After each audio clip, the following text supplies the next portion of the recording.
Assalamu alaikum students. I hope you all are doing good.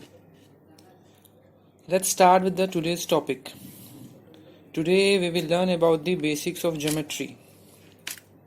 So do you know what is the meaning of the word geometry? I will tell you that. Geometry comprises of two words, geo and metry, where geo means earth and metry means measurement or simply to measure something. So combining these two words, we get earth and measurement. So geometry is the study of various shapes, measurement, spaces and how they are related to each other. Let's begin with the basics. Firstly, we will discuss about a point. A dot on a piece of paper means nothing for us in general terms. But when we talk about that same point, in maths, it has got a value and importance. So a point is basically an exact position which cannot be altered. They are always represented by capital letters like A, B, C, T, M, N, etc. We can use any letters, but it should be capital. Keep this in mind.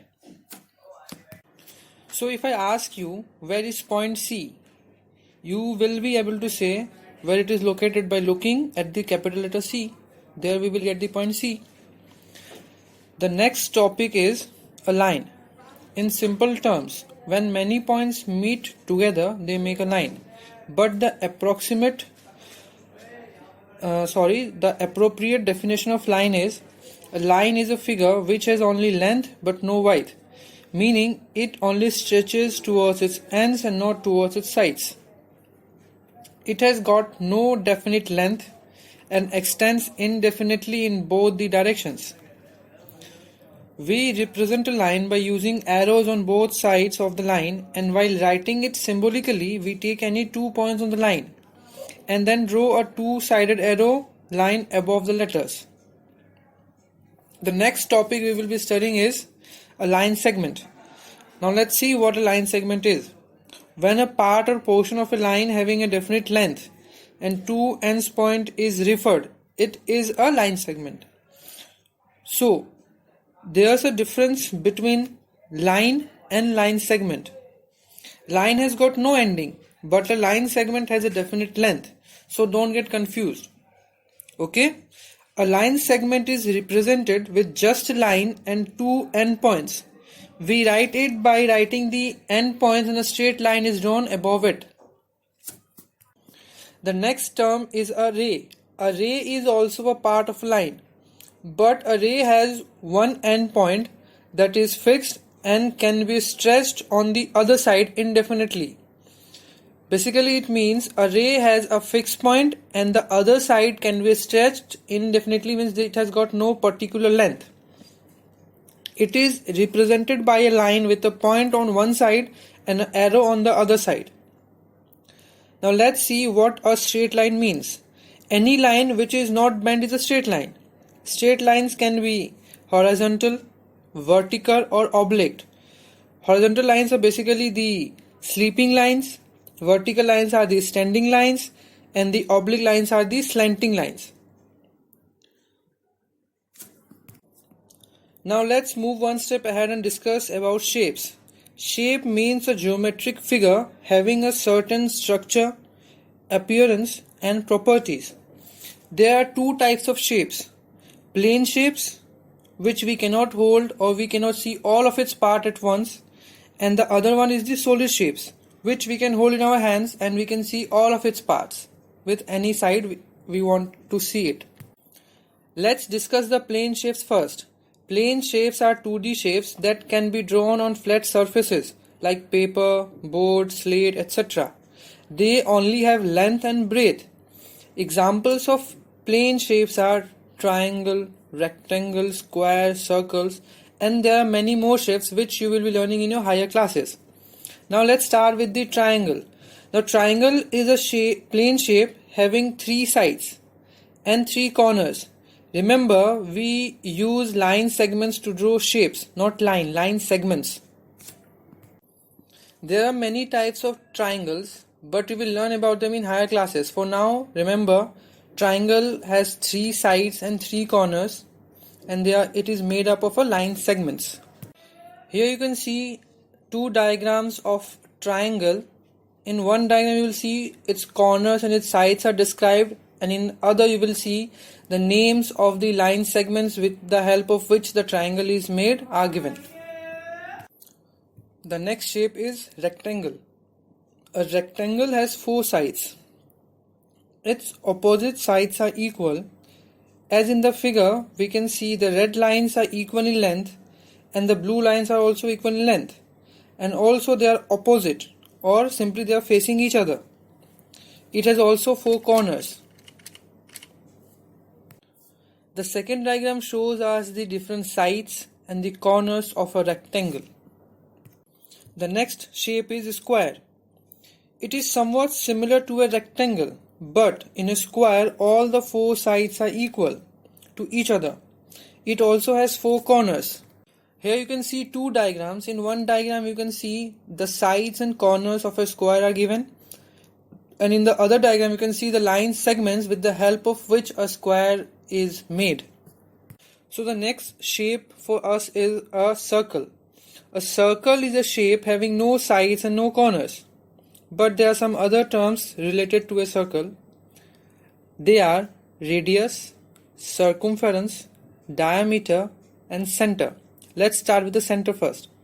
A point in the middle of the circle is the center, in simple terms. Or if we go more technically, the center is a point which is equidistant from all the points of the circle. The next is the circumference. The curve or the visible circle is the circumference of the circle. It is also known as the boundary of the circle. Next is radius. The line joining the center to any point on the circumference is called the radius of the circle. And we have the last one, that is the diameter.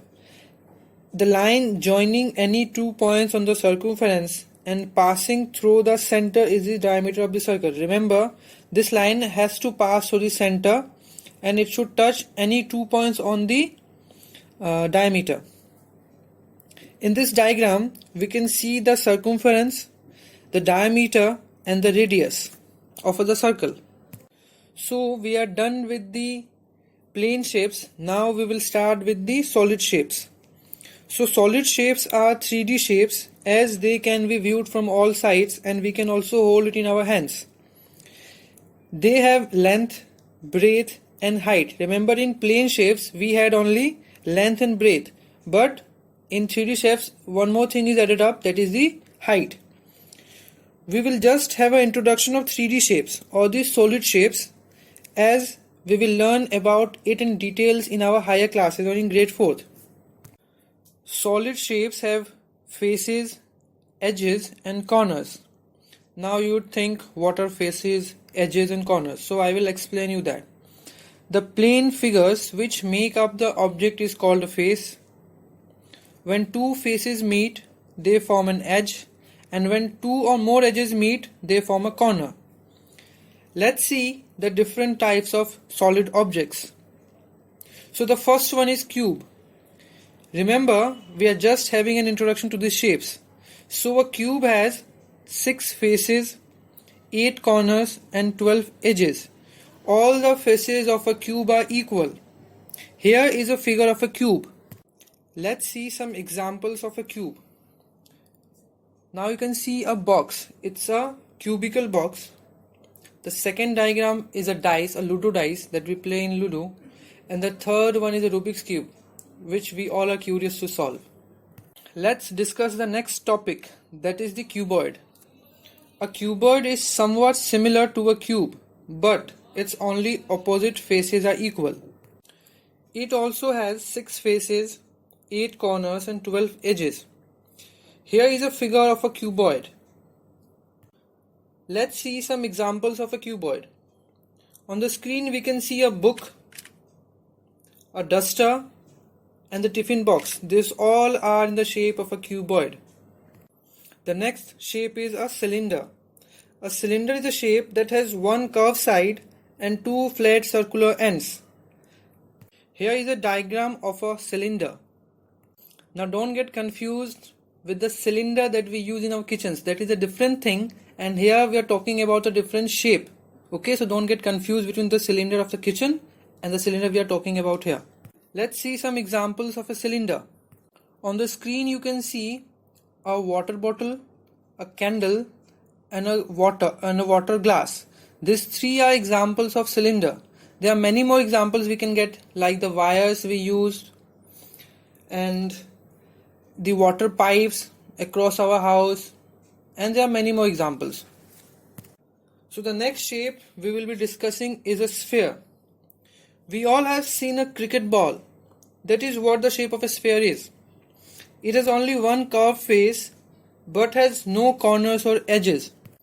This is a figure of a sphere on the screen. On screen you can see an iron ball, a football, and our planet Earth. Some other examples may be all the planets, the stars, the sun, the moon. These all are examples of sphere. They all are spherical objects. The football, basketball, cricket ball, volleyball, this all balls that we use in our tournaments and all, this all are what? They all are spherical in shape. And we have the last but not the least shape, that is the cone. We all love ice creams. The shape of the base of an ice cream is what we call a cone. It has one flat circular base with a curved surface to a point. Here you can see an example of a cone. Let's see some examples of cone. On the screen you can see a funnel, a traffic cone, a ice cream, and a birthday cap. These all are examples of a cone. So students, today we discussed about the basics of geometry, what are shapes. We learned there are two types of shapes, that are plane shapes and solid shapes. I will be sharing with you a worksheet. Give it a try. So that's all for today. Take care.